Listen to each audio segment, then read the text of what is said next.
Nobody can take what's rightfully yours. Not at all. They can only help you strengthen the position from which you face your own destiny. And they can only, if they want to involve you in their own destiny, that's fine. Then it's going to be their destiny to take whatever consequences come along with that. Moving forward here, balance. I said we were going to have balance. Coherence, coming together with masters, okay?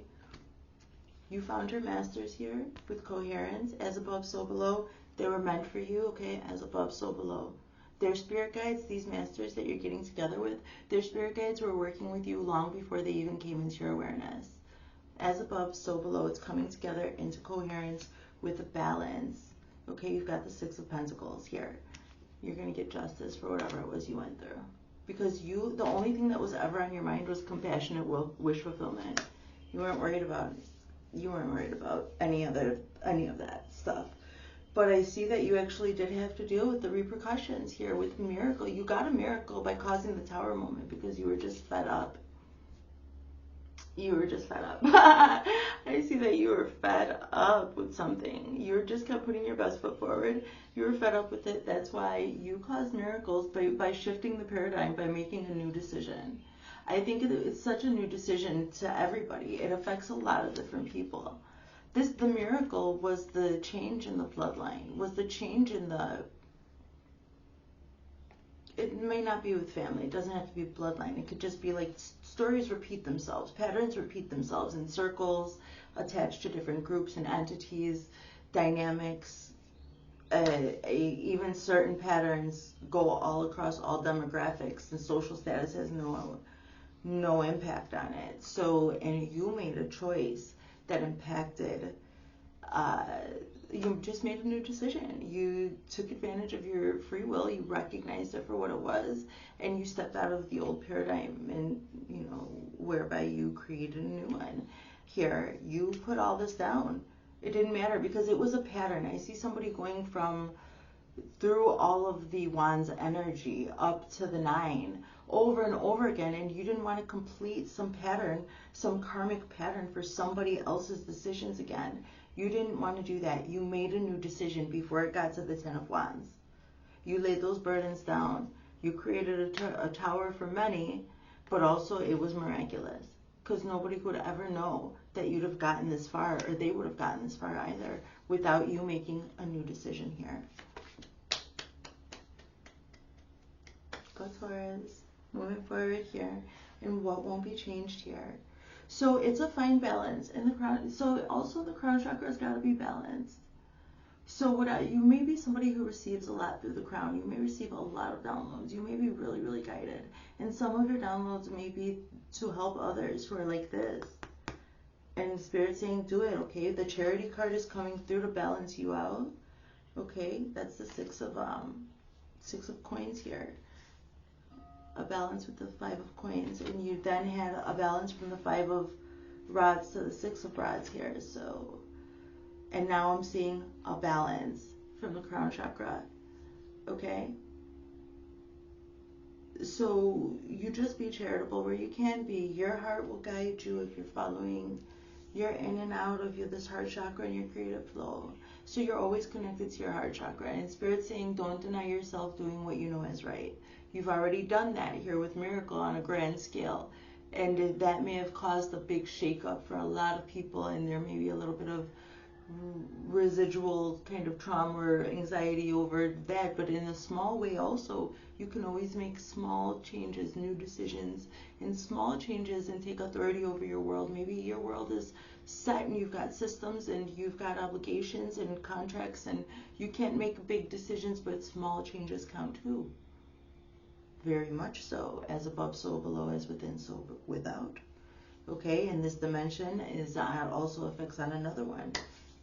You don't know the scale of things, so a drop in the ocean. It's all just a drop in the ocean.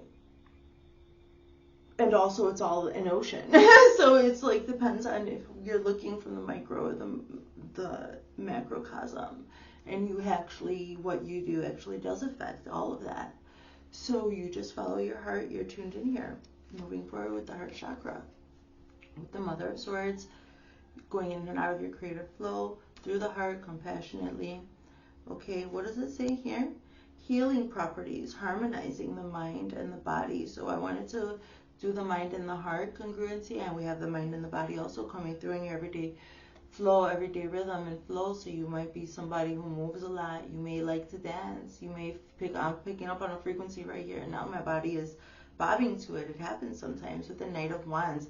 Oh, so maybe you need to follow some passionate somatic release things like dancing or running or jogging or jumping on a trampoline, or even maybe going to like break a bunch of plates, like write your worries on a bunch of plates and like go break them somewhere safe, of course.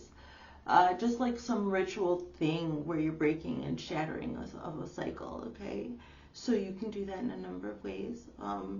So go for it, you know, but also you could also just want to shake, rattle, and roll, and you may want to follow your heart towards some exciting, I don't know, I'm getting an idea of like a sock hop. I'm just like getting the energy of that, like you might want to go dancing or something, you know, this because it's wands and it's fire and air energy all over the place, and you may need to be dancing in the wind, kind of like I'm just seeing all different archetypical visions of somebody dancing in the wind, or flowing, dancing around fire, or dancing passionately, heat, you know. So it just helps also to balance the mind and the body. I mentioned somatic release somewhere too in your heart chakra and your rhythm and your flows. So you do that safely if you can do it, all right? And if not, just have a party at the house. Hey, it's a vibe. It's all a vibe. You don't need to go nowhere, guys. Whoa, hold on. Let's drink. But if you can, like maybe on the on the shore, like on the ocean, that would be nice. So with romantic love here, your overall vibration, everything's always moving, and you so happen to be vibrating overall in romantic love on top of all this compassionate transition, coherence, miracle, crown chakra and heart chakra, romantic love, the overall vibration, that you're like saving a whole love letter to yourself. Is everything okay? Yeah. So it was a whole love letter to yourself with the 4 of coins and romantic love. And now the Queen of Coins. That's why you were just holding on to all of these coins until your love was like this. And I see now you're ready to share it. So maybe you need to go dancing with your lover. Oh, what? Or do a dance, a ritualistic dance, like in the name of love or something like that.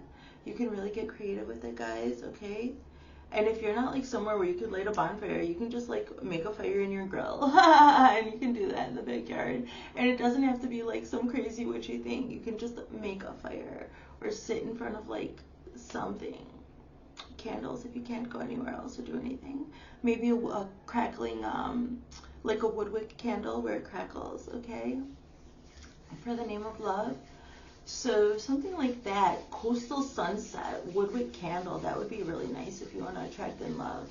That's just a channeled message. I've never done that. What? Queen of Coins, so wanting to ground in this romantic love now after holding it all to yourself for a while. What? Okay.